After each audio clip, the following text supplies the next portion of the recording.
शरीफ बरादरान ने मुल्क को सबसे ज्यादा नुकसान पहुंचाया। पाकिस्तान तहरीक इंसाफ के चेयरमैन इमरान खान ने कहा कि शहबाज शरीफ के हवाले से ह्यूमन राइट्स की रिपोर्ट मौजूद है। उन्होंने 23 साल पहले सैकड़ों लोगों को पुलिस मुकाबले में मरवाया था। और दूसरी तरफ शहबाज शरीफ ह्यूमन राइट्स की रिपोर्ट है 97-99 में कि इसने पता नहीं कितने 100 लोगों को मरवाया था पुलिस मुकाबले में। आबिद बॉक्सर की रिपोर्ट है। ये लोगों की क्या क्रेडिबिलिटी है? बोल न्यूज को इंटरव्यू देते हुए कप्तान का कहना था, नवाज शरीफ जितना करप्ट है इतना डरपोक भी है। नवाज शरीफ छुट्टियां बैरून मुल्क में गुजारता है, बच्चे बाहर, शॉपिंग बाहर, ईदें बाहर, पैसा बाहर। और नवाज और जरदारी ने पहले पैसा चोरी करने के लिए मुल्क को तबाह किया, अब इस चोरी को बचाने के लिए मुल्क को नुकसान पहुंचा रहे हैं। और नवाज शरीफ इतना डरपोक आदमी, असल में वो डरा इतना ज्यादा इसने और जरदारी ने पैसा चोरी करके बाहर रख लिया है। पहले पैसा चोरी करने में इन्होंने मुल्क को तबाह किया, अब उस चोरी को बचाने के लिए मुल्क को तबाह कर रहे हैं। नवाज शरीफ तो वो आदमी है जो अपनी चोरी बचाने के लिए मुल्क को बेच सकता है। उसका है क्या पाकिस्तान? अरबों डॉलर बाहर रखे हुए हैं, छुट्टियां बाहर, बच्चे बाहर, शॉपिंग बाहर, ईदें बाहर, इलाज बाहर। उसका पाकिस्तान में स्टेक क्या? साबिक वजीर आज़म इमरान खान ने कहा, मैं अपनी फौज को मजबूत करना चाहता हूँ, लेकिन मुल्क में मार्शल लॉ लगाया गया तो मुल्क में मजीद तबाही आएगी। मार्शल लॉ लगाने के बाद हमें किसी दुश्मन की जरूरत नहीं पड़ेगी। कप्तान का कहना था, मैं गिरफ्तारी से नहीं डरता, अगर मुझे कत्ल किया जाए तो मैं चाहूँगा कि सहाफी अरशद शरीफ की तरह इज्जत वाली मौत मिले। चोरों की गुलामी से मुझे मौत बेहतर लगती है। उनका कहना था, जो वजीर आज़म भारी अक्सरियत से मुंतखब हुआ हो वो बाइख्तियार होता है, लेकिन इत्तेहादी हुकूमत बनाने वाला वजीर आज़म इतना बाइख्तियार नहीं होता।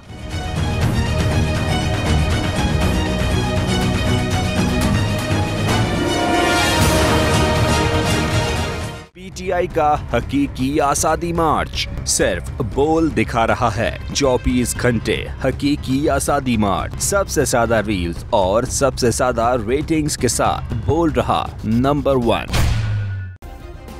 सब्सक्राइब करें और बेल दबाएं ताकि कोई खबर रह न जाए।